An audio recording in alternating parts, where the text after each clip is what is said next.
Doctor Babasaheb आंबेडकरांच्या पहिल्या पत्नी रमाबाई यांचं 1935 साली निधन झालं। त्यानंतर 14 वर्षांनी बाबासाहेबांनी दुसरं लग्न केलं। त्यांच्या दुसऱ्या पत्नी म्हणजे माई आंबेडकर। बाबासाहेब आणि माईंच्या लग्नाची गोष्ट आपण या व्हिडिओतून पाहणार आहोत। नमस्कार, मी पूजा खपाले, एबी मराठी न्यूज मध्ये आपलं स्वागत आहे। सुरुवातीला आपण पाहणार आहोत डॉक्टर बाबासाहेब आणि माई साहेब यांची भेट कशी झाली आणि बाबासाहेबांनी माईंना प्रपोज कसं केलं।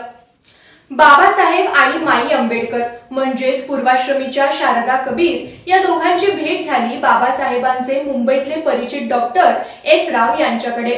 1947 सालच्या सुरुवातीला बाबासाहेब दिल्लीतून मुंबईत आल्यानंतर पार्ल्याला डॉक्टर रावांच्या घरी गेले होते।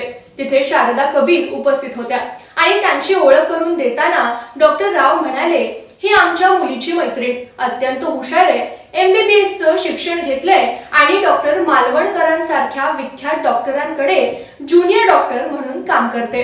भारत स्वतंत्र होण्याचा आणि बाबासाहेबांवर एकाच वेळेला अनेक जबाबदाऱ्या पडण्याचा हा काळ होता। त्यांची प्रकृती सुद्धा अधेमध्ये त्रास द्यायची। एके दिवशी बाबासाहेब अचानक मुंबईच्या डॉक्टर मालवणकरांच्या क्लिनिक मध्ये आले। शारदा कबीर तिथे ज्युनियर डॉक्टर म्हणून काम करत होत्या। त्यांनीच बाबासाहेबांची तपासणी केली आणि त्यांच्या लक्षात आलं की बाबासाहेब मधुमेह, रक्तदाब, न्यूरायटिस, सांधेदुखी अशा व्याधींनी अनेक वर्षांपासून त्रस्त होते। त्यात मधुमेहाने त्यांचं शरीर पोखरून जर्जर झालं होतं। संधिवातामुळे रात्री बिछाण्यात तळमळत पडून राहावं लागायचं। डॉक्टर मालवणकरांकडे उपचार सुरू केल्यानंतर डॉक्टर बाबासाहेबांच्या तब्येतीत सुधारणा व्हायला लागली। ते मुंबईत आले की आठवणीने डॉक्टर एस राव आणि डॉक्टर मालवणकर या दोघांना भेटायचे। दोन्हीकडे त्यांची आणि माईंची भेट होतच असायची। बाबासाहेबांनी माई साहेबांना लग्नाबाबत कसं विचारलं किंवा आजच्या भाषेत बोलायचं तर प्रपोज कसं केलं, हा किस्सा मोठा रंजक आहे। 1947 च्या डिसेंबर महिन्यात बाबासाहेब मुंबईत आले असताना सर्वप्रथम डॉक्टर मालवणकरांच्या क्लिनिक मध्ये गेले होते। तेथून तपासणी करून बाबासाहेब दादर मधल्या राजगृहात जाणार होते। माई साहेब दादर मध्येच पोर्तुगीज चर्चच्या समोर राहायच्या। त्यामुळे बाबासाहेबांनी विचारलं, चला तुम्हाला दादरला घरी सोडतो, मलाही राजगृहालाच जायचंय। याच दिवशी बाबासाहेब माई साहेबांना म्हणाले, हे पहा डॉक्टर, माझे लोक आणि सहकारी मला आग्रह करतायत की सहचारणी करा, परंतु मला माझ्या आवडीची, योग्यतेची व अनुरूप स्त्री मिळणं फार कठीण आहे। पण माझ्या लोकांसाठी मला अधिक जगायला पाहिजे। अशा वेळी काळजी घ्यायला कोणीतरी असणं आवश्यक आहे। अशा सुयोग्य स्त्रीचा शोध घेणं मी तुमच्यापासूनच सुरू करतो। हे ऐकल्यावर माई साहेब संकोचल्या आणि त्यावर काय उत्तर द्यावं त्यांना कळलं नाही।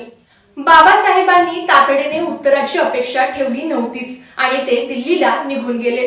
नंतर 25 जानेवारी 1948 ला दिल्लीतून माई साहेबांच्या नावाने एक पत्र आलं। ते बाबासाहेबांचं होतं। त्यात त्यांनी लिहिलं होतं, मला सहचारणी शोधण्याची सुरुवात तुमच्यापासूनच सुरू करत आहे। अर्थात जर तू तयार असशील तरच, तरी तू याचा विचार करून मला कळव। पुढे याच पत्रात बाबासाहेबांनी लिहिलं होतं, तुझ्या आणि माझ्या वयातील फरक व माझी प्रकृती ही अशी, या कारणांनी तू मला नकार जरी दिलास तरी मला बिलकुल दुःख होणार नाही। आपल्या जवळच्यांशी विचार विनिमय केल्यानंतर माईंनी पत्राने बाबासाहेबांना होकार कळवला। त्याच आठवड्यात बाबासाहेबांनी माई साहेबांना एक सोन्याची साखळी पाठवली। त्या साखळीच्या पेंडेंटवर नांगर कोरलेला होता। आता यानंतर या दोघांमध्ये नियमित पत्रव्यवहार सुरू झाला। त्या पत्रांमध्ये माई साहेब आणि बाबासाहेब एकमेकांना अनुक्रमे शरू आणि राजा अशा उल्लेखाने बोलवत असत। 20 फेब्रुवारी 1948 रोजी लिहिलेल्या एका पत्रात बाबासाहेबांनी राजा या शब्दाबद्दल लिहिलंय। डिअरेस्ट शरू अशी सुरुवात करून पत्राच्या शेवटी with fondest and deepest love from Raja असं लिहिलंय। बाबासाहेब इतरांना पत्र लिहिताना भीमराव आंबेडकर किंवा BR आंबेडकर असं शेवटी लिहायचे। केवळ माई साहेबांच्या पत्रांमध्ये ते स्वतःचा राजा असं उल्लेख करायचे।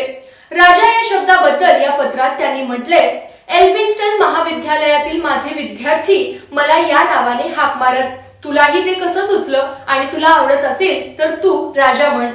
पुढे एकमेकांना पाठवलेली सर्व पत्रे शरूने तिच्या राजाला आणि राजाने तिच्या शरूला लिहिलेली होती. बाबासाहेब आणि माईसाहेब यांचं लग्न झालं गुरुवारी 15 एप्रिल 1948 या दिवशी. देशाची फाळणी, गांधी हत्या या सगळ्या पार्श्वभूमीवर वातावरण तणावाचं होतं. त्यामुळे लग्नाचा समारंभ छोटेखानीच असा हवा आणि या समारंभाला जास्त प्रसिद्धी मिळू नये असं मत बाबासाहेबांचं होतं आणि झालं सुद्धा तसंच. बाबासाहेबांच्या दिल्लीतल्या सरकारी निवासस्थानात नोंदणी पद्धतीनं लग्नाची प्रक्रिया पार पडली. निवडक लोकांच्या उपस्थितीत हा कार्यक्रम झाला. लग्न, रिसेप्शन हे सगळं झाल्यानंतर आंबेडकर पती पत्नी सरदार पटेलांच्या बंगल्यावर त्यांना भेटायला गेले. पटेल तेव्हा हृदयविकाराच्या त्रासामुळे आजारी होते. त्यांनी पलंगावरूनच या नवविवाहितांना आशीर्वाद दिले.